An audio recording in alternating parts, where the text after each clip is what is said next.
surveying us all. My brother-in-law, Tad, opened his mouth. These shares and the $10 million from Kathy's inheritance will go to the eldest daughter, my wife. Hearing those words, I doubted my own ears. Tad. My sister stood up and faced Tad. What's the matter? You have the right to receive it, don't you? Don't worry, Kathy would be pleased too. Remember, she helped out with the debt repayment before, right? However, that's in normal circumstances, but in your case, it's slightly different, isn't it, right, Michael? Yes. Tad, sorry for the late introduction, but this lawyer, David here, is the executor of Mom's will. The executor of the will. Tad looked at me and the lawyer with a puzzled expression. It's something Mom asked me to do before she passed away. Yes, I have the responsibility to execute the contents of the deceased's will. What does the will say? Don't tell me it says not to let the eldest daughter inherit anything, Tad said with a thin smile. Well, my name is Michael. Approaching my late 50s, I'm entering the latter half of my life. My daughters have grown up and find it more enjoyable to go out with their friends. On weekends, I've started to relax more with just my wife. One sunny afternoon, we were on the terrace, drinking coffee after a meal. The phone rang, and my wife stood up saying, "Yes, yes." The moment she heard the name of the caller, her expression stiffened. Her voice trembled as she responded, clearly disturbed. I stood up to go to her, but then the call ended. Kathy has passed away. Though I knew she didn't have much time left, I couldn't hide my shock at the news. Mom had been hospitalized for a long time. When was the last time we talked? Recently, she had rarely regained consciousness, and the doctor had told us to be prepared. She was diagnosed with her illness and hospitalized about 6 months ago. My wife and I had been taking care of her. Mom, having been widowed early, had raised me single-handedly, so I was the only one she could rely on. I wished I had been more attentive. I wish I had talked more about various things with my mother. Hearing the news of her death brought waves of sadness and regret, but the image of my mother that came to mind was always smiling. As a timid child, I used to come home from school being bullied, and Mom, a strong-willed woman, would get angry and confront the bullies at their homes. The exact opposite of me, who disliked conflicts, but looking at me, Mom would always say with a smile, "You are just like your father." I was often saved by my mother's strength, and even as an adult, she remained an imposing figure in my life. Mom was strict and strong, but she raised me with great love. Now that I have my own family, I understand how tough it was for her to do it all alone. I had an older sister, Emily, but she had left home a long time ago and we had lost touch. However, I needed to somehow contact her to inform her of Mom's death. First, I called Mom's lawyer. After the hectic days of funeral preparations ended, Mom's ashes were brought back to our home. That day, relatives paid a condolence visit to Mom, who had returned home. Just as the lawyer who had been taking care of Mom arrived, we were about to discuss the will. The doorbell rang. My wife went to the door, but before she could open it, a loud, coarse voice called out, "Excuse the intrusion," accompanied by impolite, heavy footsteps. "Oh, everyone's here." The visitor in the living room was a man. "Planning the inheritance behind our backs, are you, Tad?" I couldn't hide my surprise at the sudden appearance of my brother-in-law. He sat down heavily on a nearby sofa, as if it was his own house. Behind the boastful Tad, Emily appeared timidly. "Michael, it's been a long time." My sister, whom I hadn't seen in over a decade, had changed so much that she was almost unrecognizable. Once gentle and known for her bright smile, she now looked lifeless, with poor complexion and appeared much older than her actual age. Seeing my sister like this, I was shaken. "Sis, you came. Thank you for letting me know. Sorry I couldn't make it to the funeral." Saying this, Emily looked down, seemingly apologetic. I had many things I wanted to ask, but words were hard to find after not seeing her for 10 years. Anyway, it's a shame about Kathy. She left quite a sum, didn't she? The stocks must have done well too, right? Tad said to me with a sleazy grin. How can you say that? When scolded by my sister, Tad glared at her. What? It's the truth, isn't it? Especially since you never did a thing to show parental gratitude. Poor thing. That's because you. Emily seemed about to retort, but quickly closed her mouth. Tad laughed through his nose and said, Come on, light an incense stick at least. Sorry for being a disobedient daughter. Emily, holding back something, tightly closed her mouth and sat down in front of Mom's ashes. Mom's family was originally wealthy. When she married Dad, her parents opposed it, and she was almost estranged from her family. After Dad died, she refused financial assistance from her family and raised us on her own. But when Mom's parents passed away, a huge inheritance came to her, being an only child. Stocks and cash totaled to about $10 million. Having it now is somewhat pointless, Mom used to say. There's no harm in having it. You should use it however you like, Mom, I told her.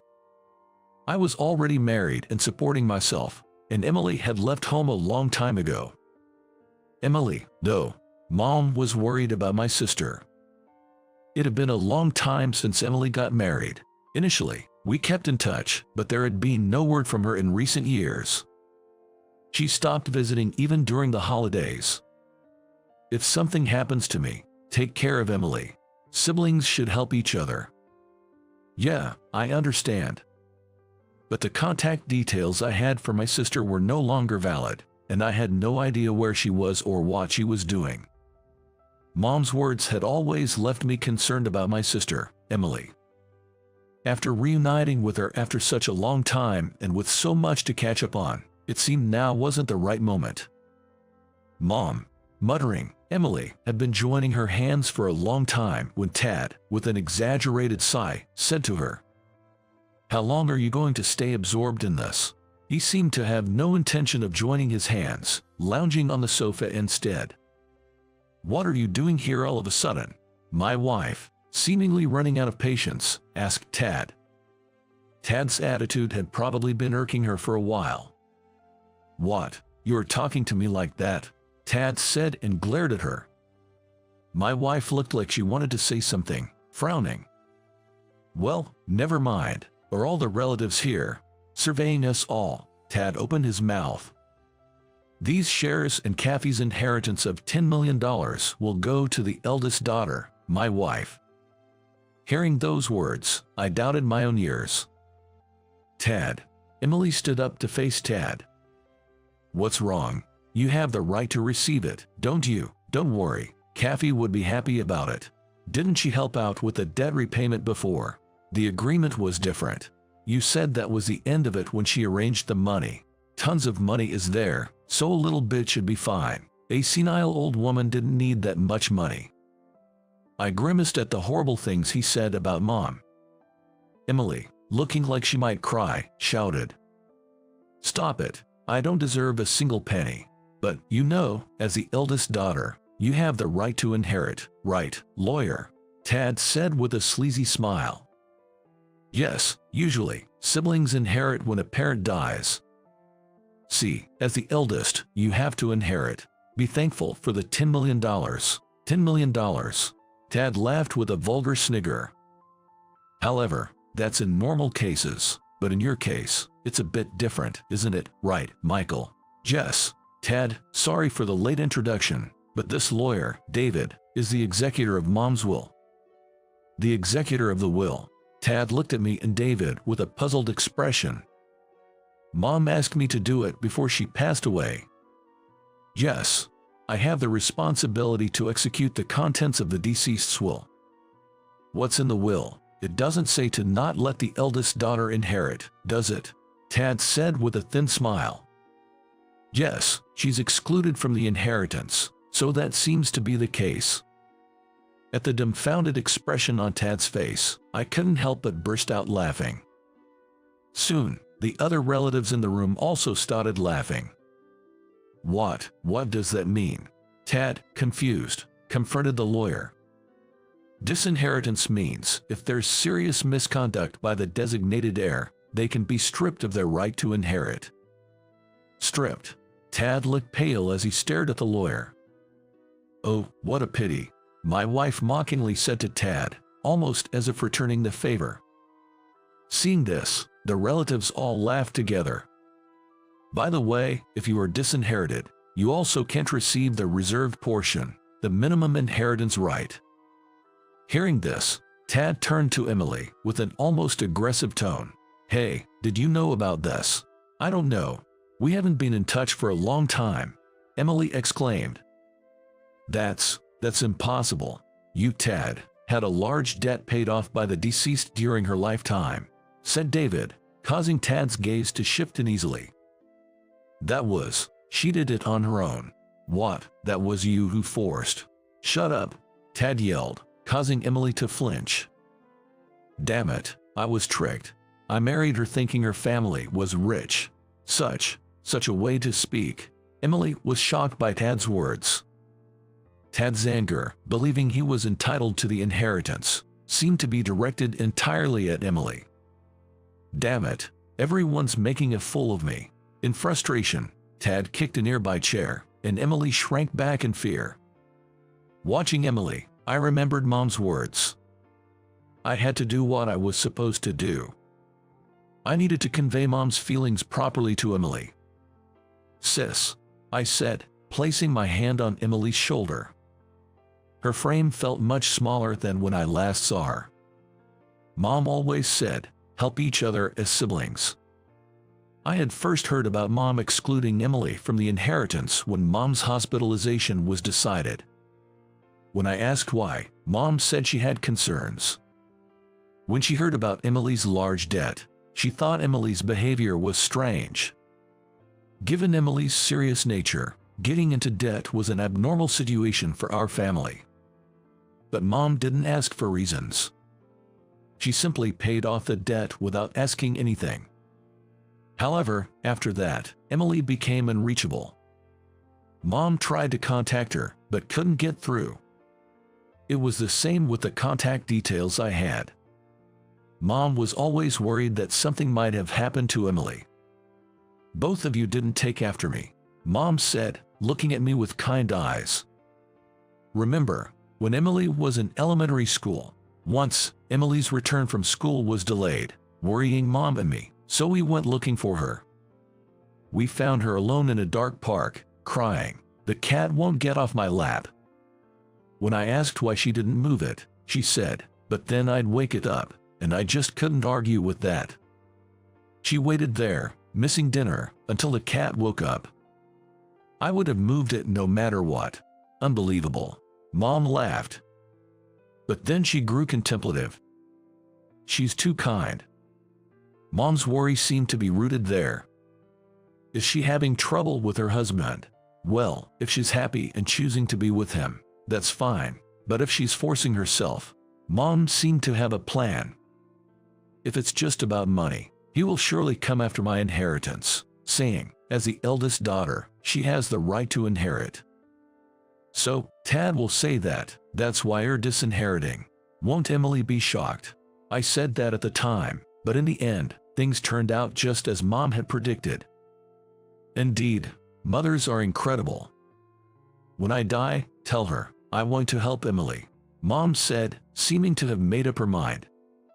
Just saying that, will she understand? She's smart, she'll be fine. Siblings should help each other, please, Michael. I agreed with Mom's thoughts, and that brings us to today. After hearing my story, Emily covered her face with her hands. Mom was always worried about you, Emily. Emily knelt in front of Mom's ashes, crying. Meanwhile, Tad was trembling with anger after hearing the story. What's this about siblings helping each other? Not giving me a penny. If you wanted to help, you should have given me the money. That's not it, Tad, Emily said, her expression different from before. She faced him squarely, with a firm attitude. What? You're the eldest daughter and you can't inherit. Aren't you upset? Everything's going to this brother of yours. Yes, I don't need the inheritance. I couldn't do anything for Mom. David, regarding the inheritance, I have nothing to say, but I have one request. What is it? Emily spoke with a clear, determined gaze. I would like to discuss filing for divorce. What are you talking about now? Tad was flustered by Emily's sudden declaration. I should have made up my mind when you had the debt paid off. I no longer have any inheritance to claim. If it's just the money you want, please divorce me. Emily, do you know how much I've done for you? Tad said, approaching Emily menacingly. Then, Emily said to him, thank you for everything until now. As Emily said resolutely, Tad looked down on her with cold eyes. Right, if I can't get the inheritance, there's no point in being with you. A penniless old woman, I don't need you. Marrying you was a mistake. Emily didn't respond to Tad's abusive words. Witnessing this, David spoke up. Emily, about the divorce. Does your husband always behave violently like this? I'm not sure if it's violent, but Emily seemed to be deep in thought. Does your husband often blame or criticize your actions? Yes, but that's because I don't understand him well enough. Emily, for some reason, seemed to defend Tad. Her expression was one of slight agitation. To me, it was clear that Tad was selfishly attacking her. And it wasn't just apparent to me. All the relatives present could see this fact clearly. I felt like I understood what Mom had been worried about. If you can't have an equal conversation, or if you're always afraid of your husband's words and actions, that's already a form of violence, David said. At his words, Tad became furious. What? Violence? Nonsense, you phony lawyer. Emily looked back and forth between the shouting Tad and David, her eyes showing determination. Seemingly understanding Emily's heart, David continued without paying attention to Tad's words. All of us here are witnesses to this. It's not a recording, but if you have a diary or something that details these violent behaviors, that would be helpful. I have a diary. There are days when I've written in detail. Good. Then we'll talk more about the divorce mediation later. Could you come to my office? David said, handing Emily his business card. Thank you, I appreciate your help. Emily replied, and then she turned to resume the conversation as if Tad was no longer of any concern to her. In the midst of the exchange between Emily and David, Tad tried to intervene but was unable to stop them. Hey, don't joke around. I did everything thinking of you. Are you repaying kindness with ingratitude? Tad raged. Emily, with a resolute attitude, replied to him. Please be quiet for a moment. I've decided not to give in to you anymore. Months later, Emily and Tad's divorce was finalized. Emily gathered evidence and bravely confronted Tad. Though it might have taken longer if Tad hadn't agreed to the divorce, fortunately, he quickly withdrew. Emily was astounded. He really just wanted the money. Tad paid alimony to Emily and left the house they lived in. Emily, already living elsewhere, would likely never see Tad again. The last time she saw Tad was at the mediation, where he apparently said nothing to her, mindful of the judge's impression. The once domineering man had become meek as a lamb, making Emily wonder what she had been afraid of. Finally, I could tell Emily the truth about the bequest. A bequest means that even non-heirs can receive property.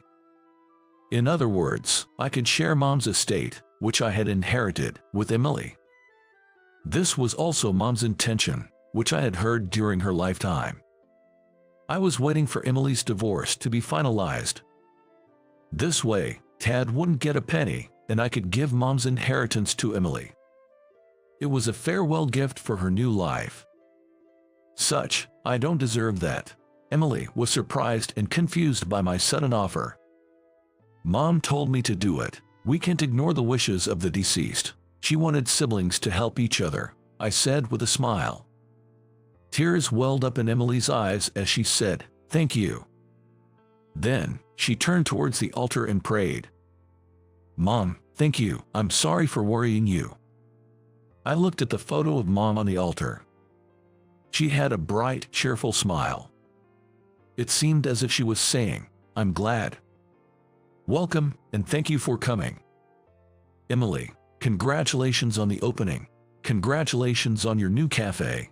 Today was the opening day of the cafe Emily had started. My wife and I brought a gift to celebrate the opening. The stylish and serene cafe was already bustling with customers. Emily used part of Mom's inheritance to start the cafe, something she had dreamt of for a long time. Post-divorce, she wanted to try pursuing her long-held dream. Emily's demeanor was lively and cheerful as she served customers. It was like the Emily of the past had returned.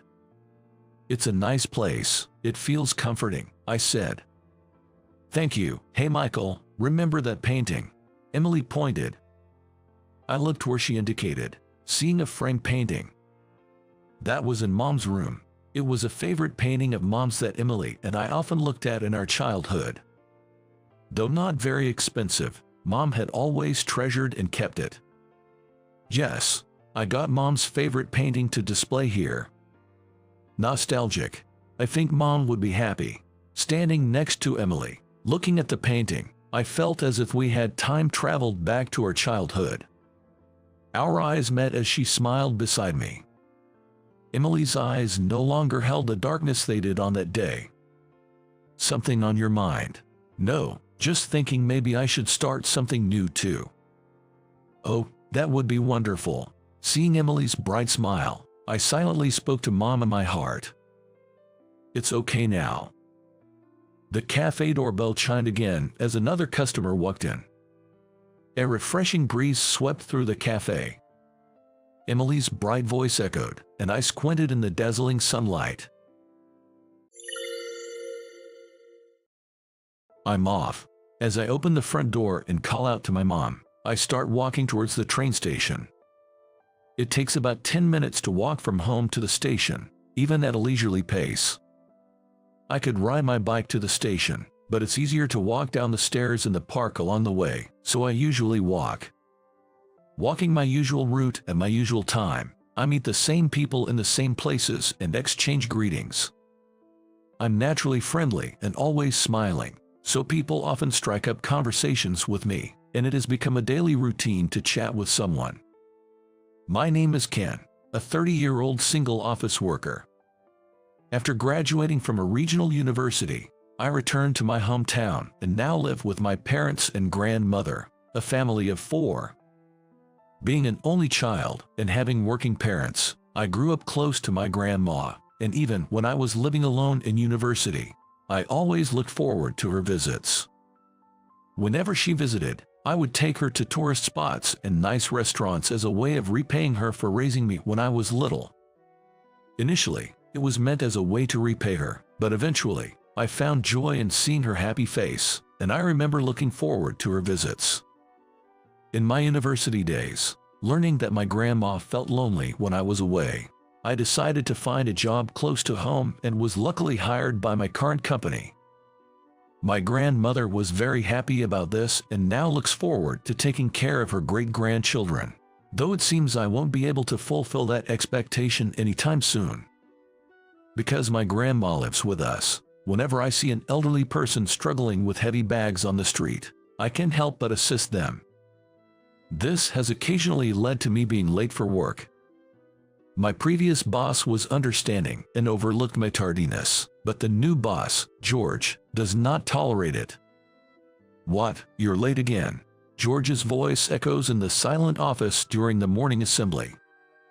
"I'm sorry. I saw an elderly person with heavy bags at the crosswalk, and as I helped them and we started to cross, the pedestrian signal began to blink.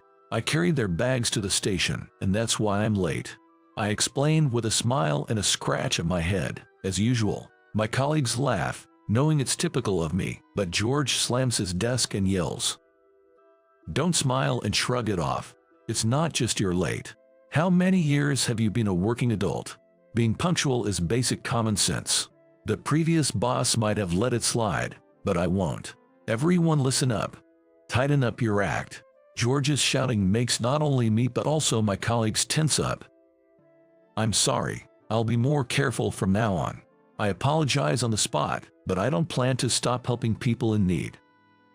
I just decide to change the time I catch the train, leaving home 30 minutes earlier from the next day. The next day, waking up 30 minutes earlier and getting ready for work, my mom hurriedly prepares breakfast.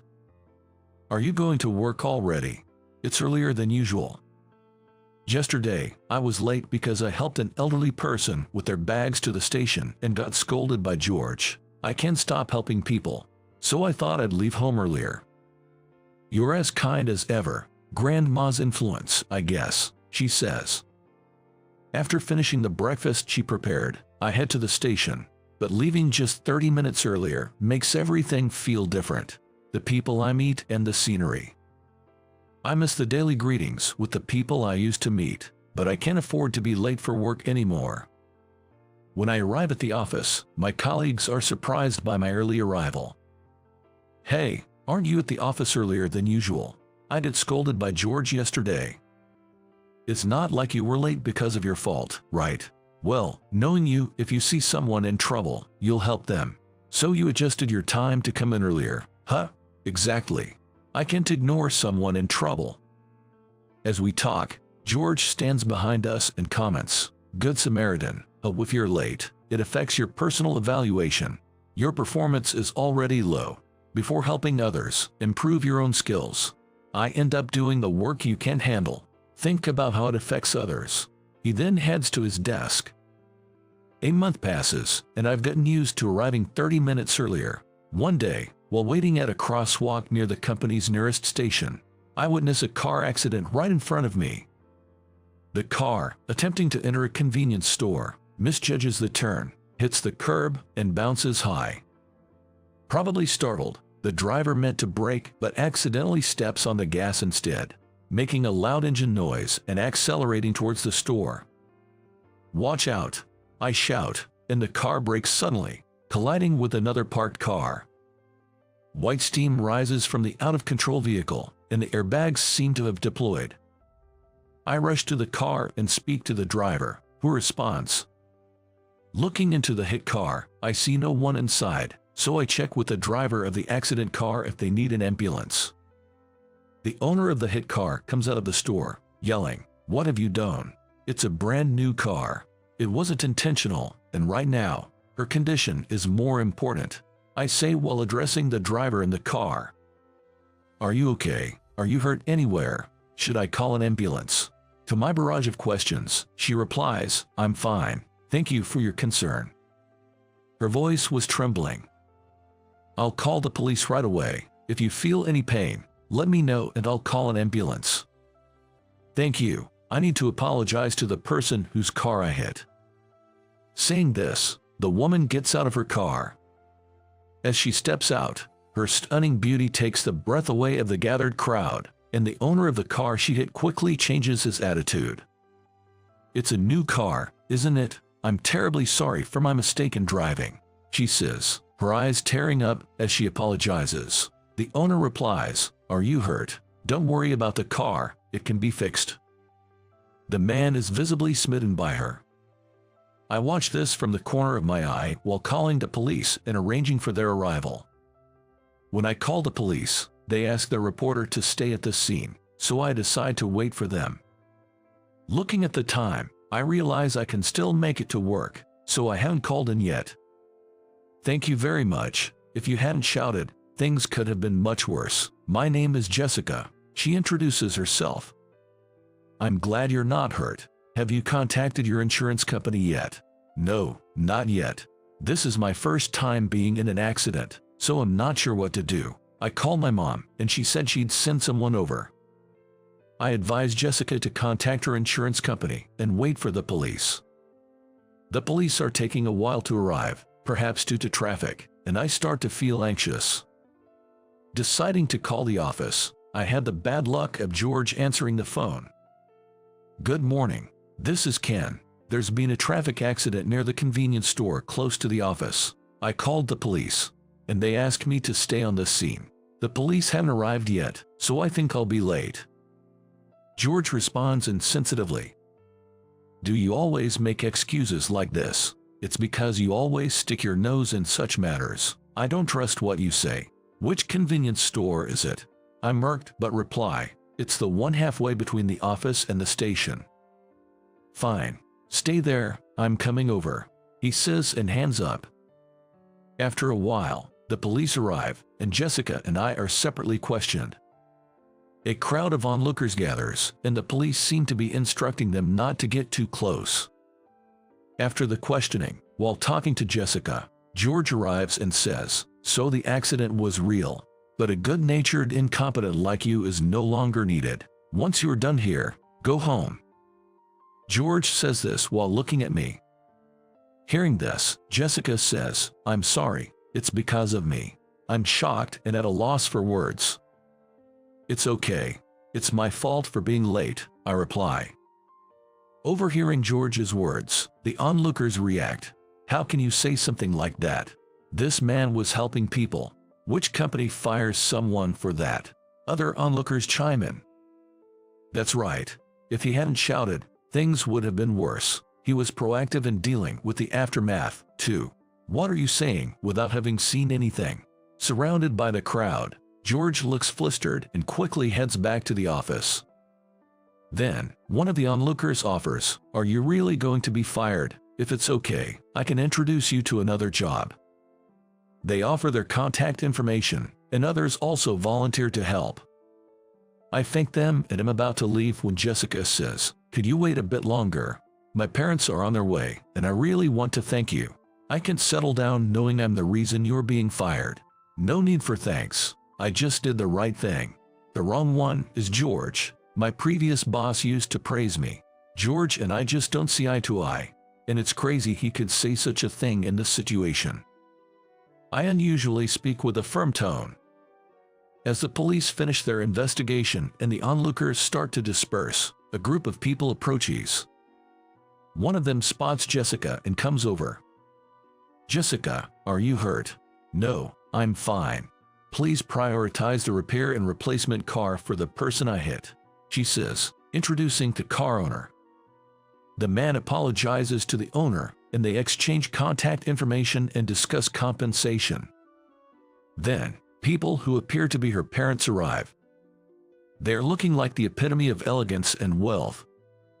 Her mother rushes to Jessica. Are you all right, Jessica? Are you injured? She looks at Jessica with almost tearful eyes. Mom, I'm sorry for worrying you. I'm not injured at all. I feel terrible for hitting someone's car, but there's someone else I feel even more sorry for, she says, looking at me. Being stared at by Jessica, I blushed and hurriedly said, No, don't worry about it. I was already thinking about quitting because of that boss, so I would have left sooner or later anyway. What do you mean? Jessica's father asked her. When the accident happened, he was the first one to come over and talk to me. He called the police for me and stayed by my side so I wasn't alone. He also advised me to contact the insurance company. Jessica explained what happened after the accident, saying, it seemed we were told to stay here until the police arrived, but because of that, it looked like he was going to be late. His boss came here, and right on the spot, he said he was fired and went back to the office. Jessica, teary-eyed, explained how I ended up being fired. I see. I understand the situation, but it's unacceptable to fire someone for helping others, if it's not too much trouble. Could you tell me the name of the company you work for? Her father asked, but I didn't feel like disclosing a company name. The company has nothing to do with this. Refusing to mention the company's name, her dad noticed the company pin badge on my suit's lapel and said, so, you're an employee of our company. Jessica and I exchanged glances. President Smith, the pin you are wearing is our company's emblem. I'm not the president, but the owner, he said with a smile. Thank goodness, Dad. Please help Ken. He's not at fault, Jessica implored, smiling at Owner Johnson, the owner. However, Owner Johnson said, I'd like to help, But first, we need to understand why George said what he did. It's inappropriate for me, as the owner, to directly intervene. We need to investigate. Do you often arrive late? He asked. I explained my reasons for being late in the past. I see. You've been late because you were helping people in need. You mentioned earlier, and I agree, your actions weren't wrong. I could talk to President Smith and change the company rules, but first, we need to rescind your dismissal. Owner Johnson was willing to help, but I replied, as long as George is my direct boss, I don't want to return. Even if George is transferred, it would be a hassle for him, so I'd rather resign and find another job. I don't want to lose an employee like you. I own other companies. Perhaps you could work at one of those, he suggested. I appreciate your offer, but are your other companies within commuting distance from my home? I inquired, mentioning my grandmother and my desire to work near my home. I understand you're devoted to your grandmother, but unfortunately, the only company of mine within your commuting range is your current workplace. As I said earlier, I don't want to lose an employee like you. Returning to your current company would be best. I won't let you be treated unfairly. So please reconsider, he urged. I understand. However, I'm not confident I can meet your expectations. I think I'll head home for today. Jessica, this isn't your fault. Please don't feel responsible, I said and headed home. When I got home, it was just before noon, and I could see my grandmother weeding the garden. I talked to my grandma. Grandma, I'm home. Thanks for weeding. How about we go for lunch? After I finish eating, I can help you with the weeding, I called out to her. Surprised by my sudden return, my grandmother stood up, looking towards the source of my voice. Oh, you are home early today. Are you feeling unwell? She asked, her face showing both happiness and concern. She approaches me at the front door with a complicated look on his face. No, I didn't go to the office. There was a traffic accident, and while I was dealing with that, it seems I upset George. So, I decided to head home for the day. Seeing my dejected demeanor, my grandmother said, I see, that must have been tough. Well, today, I will treat you. So let's eat lots of delicious food, she said, welcoming me at the entrance. Classic grandma, always knowing how to handle me. I laughed, and we both entered the house, getting ready to leave. Having a meal with just my grandmother was a rare and enjoyable occasion. Her gentle manner of speaking and responses were amusing, and by the time we reached the restaurant, I felt much better and more energetic. After we finished a hearty steak, I took care of the bill and left the restaurant. Grandma was going to pay, she protested, trying to give me money. It's okay, Grandma. We ate a lot, so we need to exercise. Let's weed the garden together when we get back, I said, opening the passenger door for her as I was moving to the driver's seat. Jessica approached, waving her hand. She seemed to have been out with her mother. Is this lady your grandmother, Ken? Yes, she's my grandma. I invited her for lunch after seeing her weeding the garden when I got home. Really, she's such a lovely grandmother. And look at you, opening the car door for her like a true gentleman, Jessica said with a smile. My grandmother, surprised to see me talking to a beautiful woman, had her eyes wide open. May I say hello to your grandmother? Jessica asked, and though surprised, I responded, sure, while opening the passenger door. Grandma, this is Jessica. She wanted to greet you. As I spoke, my grandmother tried to get out of the car. No, Grandma, you can stay seated.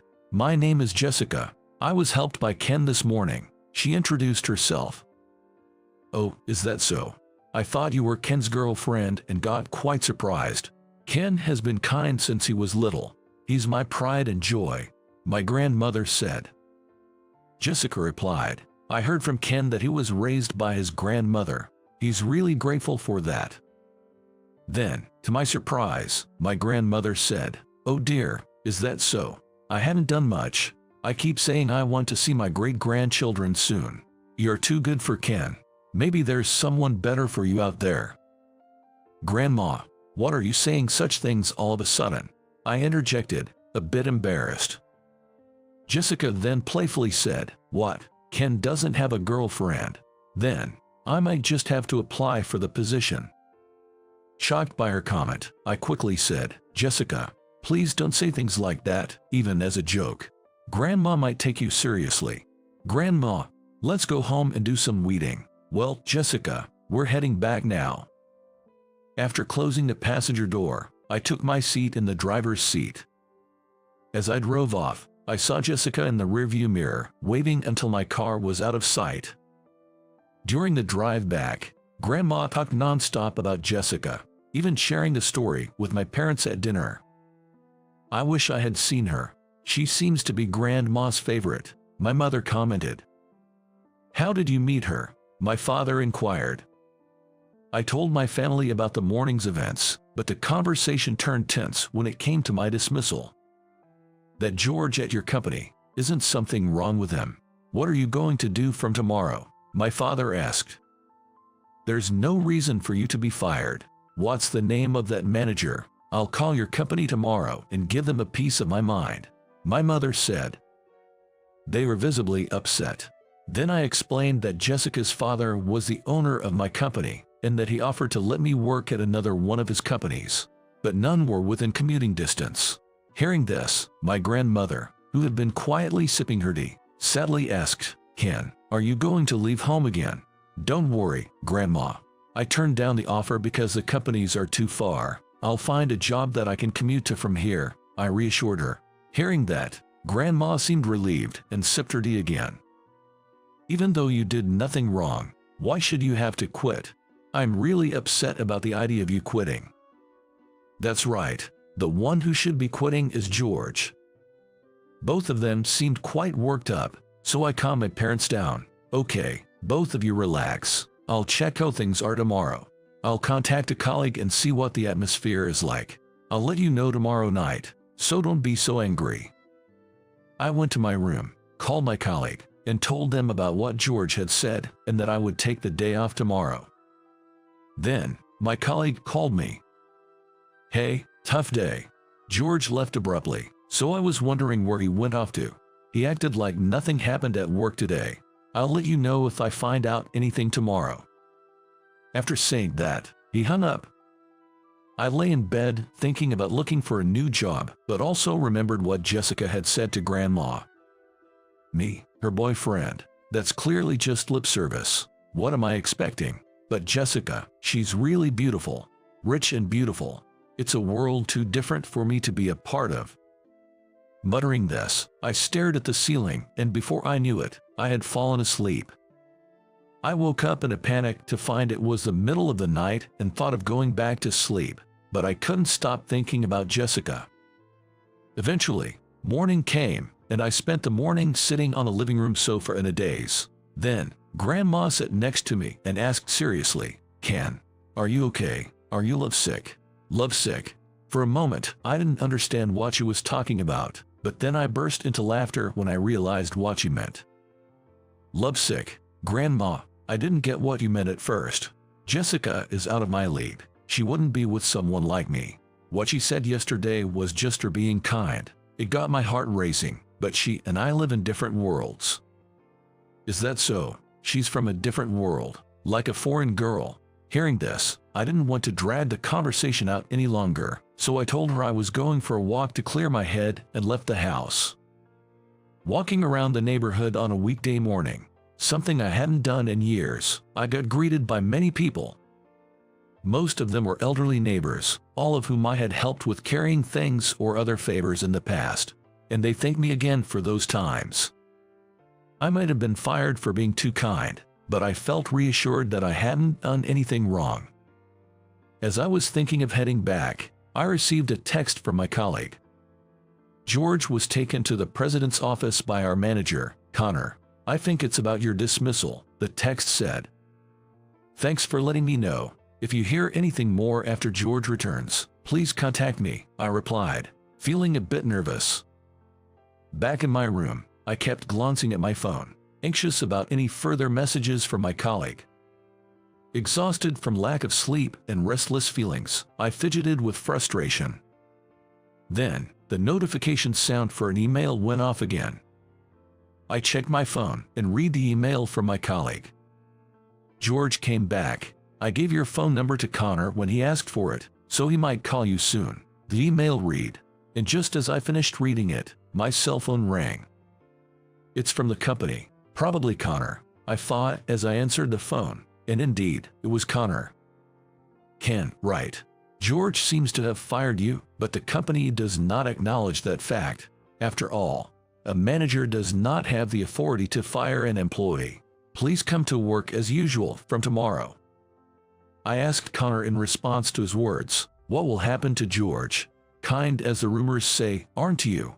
Worrying about someone like him. He has requested a transfer, so we've decided to move him to another department from tomorrow. The manager's position will be vacant for a while, so I likely take over. Do you have any objections to me doing so? Connor said with a laugh. No, that's fine. I'll come to work from tomorrow. I hung up the phone and reported the news to my mother and grandmother, who were preparing dinner. My mother, looking relieved yet busy, said happily, that's good, or rather, it's only natural. Bring your suit and shirt, I'll iron them for you. At dinner, I told my father that I would be returning to work tomorrow, and he seemed relieved. As I was preparing for work in my room, an unknown number appeared on my phone and it rang. I wondered who it could be, and when I answered, it was Jessica. Hello, it's Jessica. I'm glad to hear you're returning to work tomorrow. How did you know that? My father heard from President Smith. Your kindness is well known at the company. I'm truly happy. Jessica seemed to be at a loss for words, so I said, please thank your father for his help. My staying at the company also spares you from feeling responsible. Now, everything seems to be settling down, so don't worry. Don't say such sad things. If it's not too much trouble for Ken, I would like to continue calling you as a friend. I was momentarily taken aback by Jessica's words but regained my composure at the word friend. Is that so? Then, please let's continue as friends. I'll be returning to work energetically from tomorrow. Thank you for the call. Good night. I hung up and went to get the suit and shirt that my mother had ironed for me. I switched my mindset for the return to work tomorrow and decided not to think about Jessica anymore. The next day, when I went to work, colleagues who knew the situation approached me one after another, and I felt glad to be back at the company. Then, Connor called me. Thank you for coming in. Join me in the president's office at 10 o'clock. It seems that the president wants to confirm if what George said is consistent with what happened. Understood. I replied and, when the time came, went to the president's office with Connor. You're Ken, the one who helped the daughter of owner Johnson, President Smith said, and as soon as I entered the room, and Connor seemed surprised to hear this. So that's what it was. That's how President Smith came to hear about Ken's situation. Connor seemed convinced. I've heard from owner Johnson, so I understand the situation to some extent.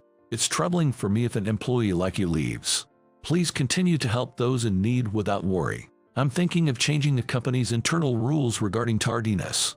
I want other employees to be able to act like you. Thank you, I understand, and I'll return to work. After some small talk, Connor and I returned to our department. I was happy that my good-natured personality led to a change in company regulations, but it all started just because I happened to help owner Johnson's daughter.